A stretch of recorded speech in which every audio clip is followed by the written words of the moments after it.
សួស្តីអ្នកនរគ្នាខ្ញុំបានវិទូថ្ងៃនេះដែរខ្ញុំចង់មកនិយាយបន្តិចទាក់ទងទៅនឹង feature មួយនៅលើ AirPods Pro 3ដែលមានឈ្មោះថា Head Gesture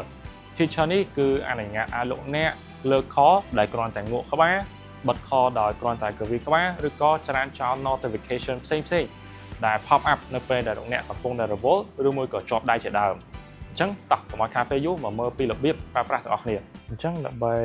ប្រើប្រាស់ feature head gesture ជាដំបូងលោកអ្នកចូលទៅក្នុង setting រួចអស់មកក្រោមស្វែងរកពាក្យថា Apple Intelligence និង Siri លោកអ្នកត្រូវ turn on Apple Intelligence រួចអស់មកក្រោមរកពាក្យថា announce call លោកអ្នកត្រូវ tick ទៅលើ headphone only ឬមួយក៏ always ក៏បានដែររួចលោកអ្នកចេញមកក្រៅស្វែងរក AirPods របស់លោកអ្នកហើយអស់មកក្រោមស្វែងរកពាក្យថា head gesture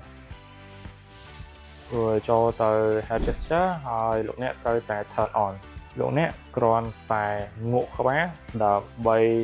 ទទួល call ឬមួយក៏ reply ទៅ message